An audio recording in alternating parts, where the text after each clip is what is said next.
Start करने जा रहे हैं मेजरमेंट दोस्तों, क्योंकि हम लोगों ने पिछले वीडियो में साइंस को कवर कर लिया है और आज जो हम लोग पढ़ने वाले हैं वो मेजरमेंट के बारे में पढ़ेंगे। कोई भी भौतिक राशि है, जब आप उसको मेजर करके संख्या के रूप में लिखते हैं तो उसको क्या कहते हैं? मेजरमेंट कहते हैं। क्या कहते हैं? मेजरमेंट। तो आइए इसको हम परिभाषा के द्वारा समझ। किसी भी भौतिक राशियों को संख्याओं में व्यक्त करने की प्रक्रिया को मापन कहते हैं।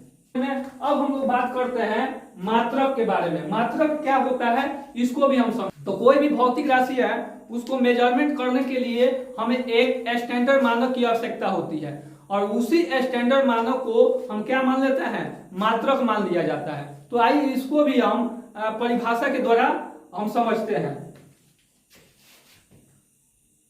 किसी भी भौतिक राशि के माप के लिए कुछ मानक मापों की आवश्यकता होती है। अब अगर आप किसी भी भौतिक राशि को मेजर करते हैं तो उसके माप की आवश्यकता होती है। इसी मानक को क्या मान लिया जाता है? उस राशि का मात्रक कहते हैं, है ना? उस राशि का मात्रक मान लिया जाता है या उस राशि को मात्रक कहते हैं। देखिए, मापन के लिए दो चीजों की होना जरूरी है। अगर ये दो चीजें नहीं है तो मापन कंप्लीट नहीं हो पाएगा। मापन के लिए आइए देखते हैं किन किन चीजों की आवश्यकता होती है। तो यहाँ पर मान लीजिए कि हमने मापन लिख रखा है और हमें मेजरमेंट करना है किसी भी राशि का आप अगर मेजरमेंट करते हैं, कोई भी राशि है, यहाँ पर हम लिख देते हैं किसी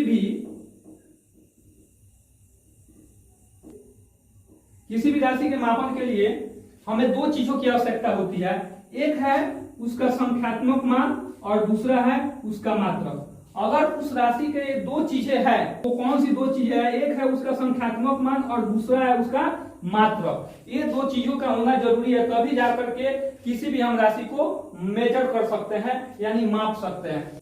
जैसे कि यहाँ पर हमने x लिखा है। x क्या है? तो x यहाँ x जो है कोई भी राशि हो सकती है, जैसे लंबाई, द्रव्यमान, समय इत्यादि, कुछ भी हो सकती है। अब x यहाँ पर मान लीजिए हमारा कोई राशि है, इसको मेजर करना है तो इसको मेजर करने के लिए हमें उसके न्यूमेरिकल वैल्यू, यहाँ पर n जो है n इंटू यू जो हम लिखे हैं, यहाँ पर n है इस राशि का क्या है? संख्यात्मक मान, यानी इंग्लिश में इसको हम कहते हैं न्यूमेरिकल वैल्यू, और u जो है इस राशि का मात्रक है जिसको इंग्लिश में कहते हैं यूनिट, है ना? तो इन दो चीजों का होना जरूरी है, तभी जाकर के हम किसी भी राशि को मेजर कर सकते हैं। आइए हम इसको एग्जाम्पल के द्वारा समझते हैं। मान लीजिए हमारे पास चावल है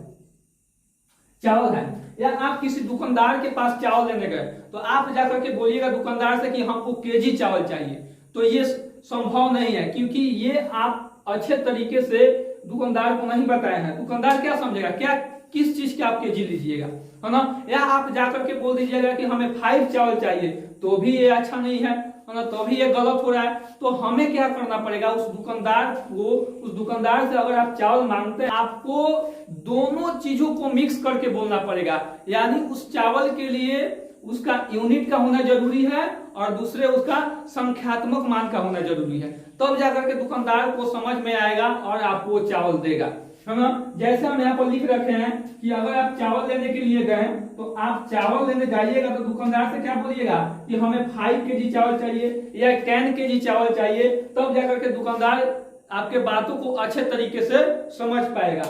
जहां पर आपका 5 जो है इसका क्या है? संख्यात्मक मान है यानी n है, और यहाँ पर केजी जो है इसका मात्रक है यानी कि यहाँ पर u है, और चावल क्या है? एक क्वांटिटी है, एक राशि है जिसको हमने यहाँ पर क्या मान रखा है? x। यहाँ तक बातें आ गई समझ में? चलिए दूसरा का एग्जाम्पल के द्वारा हम समझते हैं। दूसरा एग्जाम्पल के द्वारा फिर से इसको हम समझने का प्रयास करते हैं। यहाँ पर हमने वजन में समझा, आइए हम इसको मीटर में समझते हैं, है ना? मान लीजिए हमारे पास रड है ना?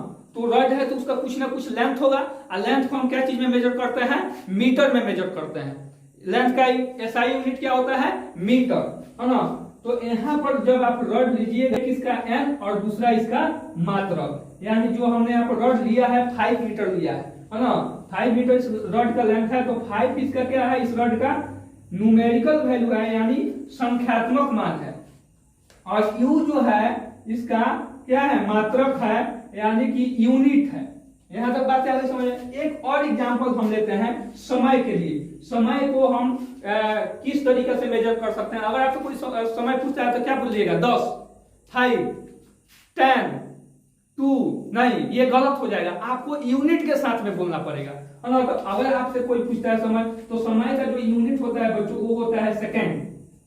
तो देखिए यहाँ पर एस जो है सेकेंड है, और सेकेंड यहाँ पर क्या है? इसका समय का यूनिट है। और 10 जो हमने यहाँ पर लिख रखा है इस टाइम के लिए यह न्यूमेरिकल वैल्यू है, यानी इसका आंकिक मान है।